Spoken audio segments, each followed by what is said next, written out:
अस्सलामु अलैकुम वरहमतुल्लाहि वबरकातुहू। नाज़रीन मोहतरम, फ़ाइनली वो सुकून भरी ख़बर आ ही गई जिसका तमाम दुनिया को इंतज़ार था। दुनिया के तमाम लोग इसका इंतज़ार कर रहे थे कि कब फ़िलिस्तीन में, गाज़ा में सीज़ फायर हो।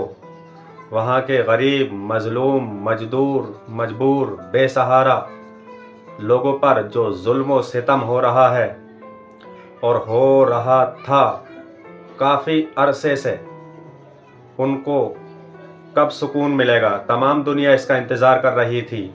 कल वो घड़ी आ ही गई जिसमें लोगों को ये पुरसुकून ख़बर मिली, दिलों को सुकून देने वाली ख़बर मिली कि फ़ाइनली फ़िलिस्तीन में, गाज़ा में सीज़ फायर हो गया है।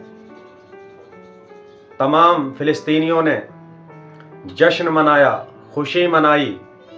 जिन बच्चों का साया उनके सरों से उठ गया, वो भी इस उम्मीद में खुशियां मना रहे थे कि चलो अब कम से कम सुकून की नींद तो सो सकेंगे। जिन लोगों के बच्चे बचे हुए हैं, कम से कम उनकी ज़िंदगी सुकून भरी होगी। तो तमाम दुनिया खुशियां मना रही है, तमाम दुनिया इस सीज़ फायर का वेलकम कर रही है। मैं आपको एक वीडियो दिखाता हूँ। अशोक कुमार पांडे बहुत बड़े पत्रकार हैं, बहुत बड़ा चैनल है इनका। इन्होंने जब से फ़िलिस्तीन में, गाज़ा में ये जुल्म व बर्बरियत हो रही थी या हो रही है, तब से फ़िलिस्तीन के समर्थन में ये वीडियोस बनाया करते थे। यानी कि गलत को गलत दिखाना अशोक कुमार पांडे का काम है, सही को सही बताना उनका काम है। उनके चैनल को मैं हमेशा देखता हूँ, देखने वाला चैनल है। सच्ची खबरें, अच्छी खबरें। और अगर सबसे ज़्यादा खुशी इस सीज़ फायर की हुई है तो अशोक कुमार पांडे जी को हुई है। आइए उनकी वीडियो के ये चंद लम्हात आप देखिए कि सीज़ फायर कैसे हुआ, किस तरीके से हुआ। ये पूरा वीडियो आप देखिएगा, आपका दिल खुश हो जाएगा। टीसीएच पर हाजिर हूं आज एक खास खबर लेकर। फाइनली आपको पता चल ही गया है कि फाइनली गजा में सीज फायर हो गया। वही सीज फायर जिसका इंतजार हम लंबे वक्त से कर रहे थे, वही सीज फायर जिसका इंतजार इस बात के लिए था कि कम से कम गजा के बच्चों को हंसने की मोहलत मिले, कम से कम गजा के बच्चों को पढ़ने की मोहलत मिले, कम से कम गजा में जो मरीज हैं उनका इलाज हो सके, कम से कम शर्म आ सके दुनिया को थोड़ी सी कि गजा में उन्होंने क्या क्या होने दिया है। और मजेदार बात यह है कि मैं लगातार कहता रहा हूं कि जुलाई में जो डील फाइनल हुई थी, उस डील पर सीज फायर क्यों नहीं हो रहा है, क्यों उसको बार बार रोका जा रहा है। और आज जब सीज फायर हुआ है तो उसी डील पर हुआ है। जुलाई में यह डील फाइनल हो गई थी, हमास ने इसके लिए ओके कर दिया था। इजराइल के जो बात करने वाले वहां पर गए थे, शिन बेट के चीफ हों चाहे मोसाद के चीफ हों, सबने उस बात के लिए ओके कर दिया था। गैलेंट ने कहा था कि लड़ते रहने का कोई मतलब नहीं है, लेकिन नेतन्याहू ने अपनी गद्दी बचाने के लिए और अमेरिका ने अपने हथियार बेचने के लिए इस जंग को खींचा, 15 महीनों तक खींचा और आखिरी में नाक रगड़ के हार मान के इजराइल को फाइनली इसी सीज फायर पर सिग्नेचर करना पड़ा जो जुलाई में था। बड़े बड़े बयान आए, सार का बयान आया कि सीज फायर हो भी जाएगा। सीज फायर तो ये लोग कह ही नहीं रहे थे। अगर आप लोग मेरे रेगुलर दर्शक हैं तो आपको याद होगा मैंने बताया था कि अब उसको ये लोग सिर्फ होस्टेज डील कह रहे हैं, यानी दिखाना ये चाहते थे कि अपने होस्टेज तो हम वापस ले लेंगे लेकिन जंग बंद नहीं करेंगे। सार ने कहा था, आपको याद होगा, जो इनका मिनिस्टर है उसने कहा था कि वहां पर अगर सीज फायर हो भी जाता है, होस्टेज डील हो भी जाती है, तो भी गजा के अंदर इजराइल कब्जा बनाए रखेगा। और आज जिस मसौदे पे सिग्नेचर हुए हैं, कल ट्रंप ने रात को ट्रुथ पर लिखा, हमारे वक्त की रात थी, हमारे देश की रात थी, जो ट्रुथ पर लिखता है वो ट्रुथ पर उसने लिखा और साफ साफ लिखा कि डील हो गई। और ये जो डील हुई है, कल और परसों ही मैंने आपको बताया था कि ये वही डील है जिस डील में इजराइल की आर्मी को पूरा का पूरा गजा को छोड़कर आना है। ये वही डील है जो जुलाई में फाइनल हो चुकी थी, जो साल भर रखी रही सिर्फ इस जिद में कि और लहू बहता रहे, और जेनोसाइड चलता रहे, और लोगों को मारा जाता रहे। आज जिन लोगों को लग रहा है कि इजराइल की जीत हो गई है, उनसे मेरे कुछ सवाल हैं, फिर मैं आऊंगा कुछ और मुद्दों पर। क्या उद्देश्य था, क्या सोचा था, क्या कहा करता था नेतन्याहू कि तब तक ये जंग बंद नहीं होगी जब तक हमास को खत्म नहीं कर लेंगे। आज हकीकत यह है कि हमास ने खुद को रीबिल्ड किया है। इजराइल के अपने अखबार छाप रहे हैं इस खबर को कि हमास में नई बटालियन शामिल हुई हैं, नए जवान शामिल हुए हैं। आप जितना ज्यादा जुल्म करोगे, सामने से उतनी ही ताकत से उसका मुकाबला होगा। यही दुनिया का नियम है। जुल्म से किसी मुल्क के अंदर से, किसी मुल्क के लोगों के अंदर से अपने मुल्क के लिए मोहब्बत को हटाया नहीं जा सकता। क्या प्लानिंग थी इनकी दूसरी? इनकी दूसरी प्लानिंग यह थी कि हालात इतने बदतर कर देंगे कि फलस्तीनी खुद अपना मुल्क छोड़कर चले जाएंगे, यहां वहां भाग जाएंगे। आप सोचिए, 200 ऐसे एनजीओ ऑर्गेनाइजेशंस जो वहां इमदाद पहुंचाने के लिए थे, उनको लगभग खत्म कर दिया गया, गला घोंट दिया गया। आप सोचिए, वहां ट्रकें पहुंचने नहीं दी जा रही थी। आप सोचिए कि UNRWA को बंद लगभग करवा दिया गया। अमेरिका ने पैसा देना बंद कर दिया, और भी कनाडा ने, ब्रिटेन ने, इन सब मुल्कों ने UNRWA को पैसा देना बंद कर दिया। इजराइल ने बाकायदा कानून बनाया कि UNRWA वहां काम नहीं कर सकता है। इनकी प्लानिंग यही थी कि ये पूरी तरह से गजा के लोगों को भूखे मार दें और गजा के लोग वहां से चले जाएं।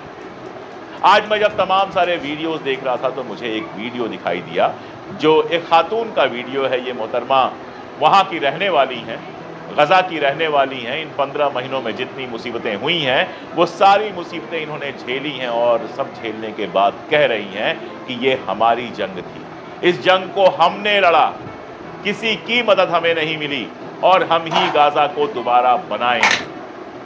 किसी को लग सकता है कि ऐसा कैसे कह सकती हैं कि किसी और ने मदद नहीं की। खलील अल हया, जो हमास के इस समय स्पोक्स पर्सन हैं, जिन्होंने उस मसौदे पर साइन किया है, उन्होंने अपने बयान में बहुत साफ कहा इस बात को कि ईरान ने हमारी मदद की, हूथी ने हमारी मदद की, हिजबुल्लाह ने हमारी मदद की, और उन सब का शुक्रिया कहा। वो एक अलग बात है। लेकिन ये जो खातून कह रही हैं, उसको समझना पड़ेगा, और उसको समझने के लिए मैं आपको एक खबर दिखाता हूं।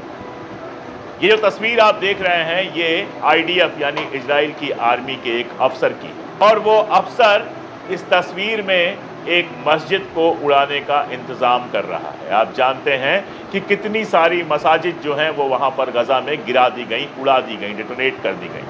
तो एक मस्जिद को डेटोनेट करने वाला ये जो ऑफिसर है, वो इस समय क्या कर रहा है? दुबई में अय्याशी कर रहा है। आप सोच के देखिएगा, दुबई अपने आप को, UAE अपने आप को इस्लामिक नेशन कहता है, दुनिया की सबसे बड़ी मस्जिद बनाएंगे, दुनिया का सबसे बड़ा बुर्ज बनाएंगे, दुनिया का ये करेंगे, वो करेंगे। बगल में फलस्तीन के अंदर मस्जिद को बम से उड़ाने वाला आदमी के IDF का ऑफिसर दुबई जाता है हॉलिडे मनाने के लिए, अय्याशी करने के लिए। उसके खिलाफ कोई कार्रवाई नहीं होती है। कैसे गया होगा दुबई? उसको लगा होगा, वो जानता है कि दुबई हमारे लिए सेफ है। मस्जिद को उड़ाने वाला, मस्जिद को तोड़ने वाला आदमी दुबई में सेफ है। ये कंडीशन है अरब मुल्कों की। सीसी हो, आर्दोगान हो, कितने नाम लेने हैं। अरब मुल्कों ने जो हरकतें की हैं पिछले 18 महीनों में, सिर्फ ज़बानी जमा खर्च जो करते गए हैं, और एक तरीके से भी गजा की मदद करने की कोशिश नहीं की है। वो अब कम से कम अपनी शर्म में इतना तो कर सकते हैं कि जो लाखों करोड़ों अरबों पेट्रो-डॉलर कमा कर अपना घर भरा हुआ है, उसका एक हिस्सा, अपने खजाने का एक हिस्सा गजा में खाली कर दें, ताकि वहां पर घर दोबारा बन सके, ताकि वहां पे सड़कें दोबारा बन सकें, ताकि वहां लोग फिर से आम जिंदगी जी सके। एक और वीडियो था, बड़ा खूबसूरत वीडियो नहीं बल्कि फोटोग्राफ था, जिसमें एक लेडी जो हैं, उन्होंने टूटे फूटे घर के सामने, रबल्स के सामने पूरा दस्तरखान सजा के रखा है ब्रेकफास्ट से, और ये बताने की कोशिश की है कि इतनी मुश्किलात में भी हम टूटे नहीं। जब ये खबर आई, गजा में जुलूस निकले, बच्चे खुशी से उमड़ते हुए आपको दिखाई दिए। अलेप्पो में जुलूस निकला, लंदन में जुलूस निकला, आतिशबाजी की गई। पूरी दुनिया में जहां फ़लस्तीनी थे वहां तो ये खुशी मनाई गई। इसके अलावा जहां हक पसंद लोग थे वहां पर भी खुशियां मनाई गई। ये जो कैफिया है फ़लस्तीनी कैफिया, ये मैं लंदन से लेके आया था, वहाँ खूब मिल रहा था, मेरी बेटी ने मुझे गिफ्ट किया था और मैंने इसे संभाल के रखा हुआ था कि मैं उस दिन इसे पहनूंगा जिस दिन गज़ा में बमबारी बंद हो जाएगी, जिस दिन गज़ा में खुशी होगी, उस खुशी में साथ में शामिल होने के लिए मैं ये कैफिया पहनूंगा। इसीलिए आम तौर पे मैं सूट में या कोट में या बाकी सारी चीज़ों में ही वीडियो करता हूँ, लेकिन आज ये कैफिया जो मेरे कंधों पर है वो ये बता रहा है कि फ़लस्तीन में जिस तरह से सीज़ फायर हुआ है, फ़लस्तीन के लोग जिस तरह से खुश हैं, मैं उस खुशी में शामिल हूँ। बहुत वक्त लगेगा, बहुत समय लग जाएगा गज़ा को फिर से बनाने में, इसमें कोई दो राय नहीं, लेकिन कम से कम कल रात को इमदाद की ट्रकें पूरी स्पीड से गज़ा की तरफ जाती हुई दिखी। 600 ट्रकें रोज़ गज़ा में आएंगी। ये जो समझौता हुआ है, इस समझौते की शर्तों में ये शामिल है। और जब ये सब हो रहा था तो एक और बड़ी मज़ेदार रिपोर्ट आई जिसको आप स्क्रीन पर देख पा रहे हैं। आपको याद होगा जब कमला हैरिस चुनाव लड़ रही थी, ट्रंप के खिलाफ चुनाव लड़ रही थी, बल्कि आप कह सकते हैं ट्रंप कमला हैरिस के खिलाफ चुनाव लड़ रहे थे, क्योंकि कमला हैरिस उस समय वाइस प्रेसिडेंट थी।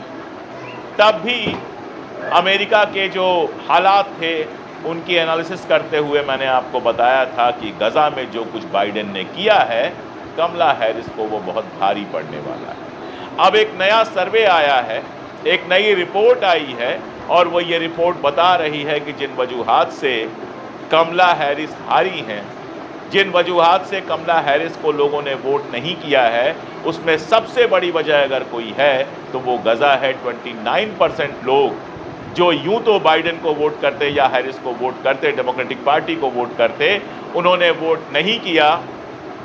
सिर्फ इसलिए नहीं किया कि गज़ा में जो कत्ल गारत चल रही थी उसमें बाइडेन, हैरिस और उनकी पार्टी शामिल थी। एक और एनालिसिस आई है इनके फॉरेन पॉलिसी की एनालिसिस। अब बाइडेन जा रहे हैं तो सारी एनालिसिस होगी और ये फॉरेन पॉलिसी की एनालिसिस बताती है कि बाइडेन और हैरिस दरअसल नेतन्याहू के हाथों में खेल रहे हैं। नाज़रीन मोहतरम, देखिए ये होती है पत्रकारिता। अशोक कुमार पांडे जी कितने खुश नज़र आ रहे हैं। गलत को गलत बताया इन्होंने हमेशा और सही को सही बताया है। ऐसे पत्रकारों को सलूट करने के लिए दिल करता है, ऐसा चैनल देखने के लिए दिल करता है। तो अशोक कुमार पांडे जी, आपका मैं दिल से शुक्रिया अदा करता हूं कि आप हमेशा सच के साथ खड़े रहे और सच बोलते रहे और सच दिखाते रहे, सच से लोगों को आगाह करते रहे। आपके लिए हमारे दिल में बहुत इज्जत है। आप बहुत अच्छा काम कर रहे हैं, आप बहुत बेहतरीन कर रहे हैं। तो नाज़रीन मोहतरम, आज की वीडियो में सिर्फ इतना ही। सभी लोग दुआ करें कि ये सीज़ फायर जो है ये हमेशा के लिए रहे। वहाँ के लोग, गाज़ा के लोग, फ़लस्तीन के लोग सुकून भरी ज़िंदगी जिएं और सुकून के साथ रहें। उनकी भी अपनी खुशियां हैं, खुशो खुर्रम होकर रहें और तमाम दुनिया में अमन व शांति, अमन व चैन कायम रहे, अमन व चैन कायम हो। ख़ासकर हमारे देश हिंदुस्तान में तमाम हम धर्मों के लोग रहते हैं, सभी में आपस में इत्तफ़ाक़ व इत्तेहाद और भाईचारा कायम रहे। हमारे देश की जो गंगा जमुनी तहजीब है वो हमेशा ता क़यामत तक कायम रहे। अस्सलामु अलैकुम व रहमतुल्लाहि व बरकातुहू।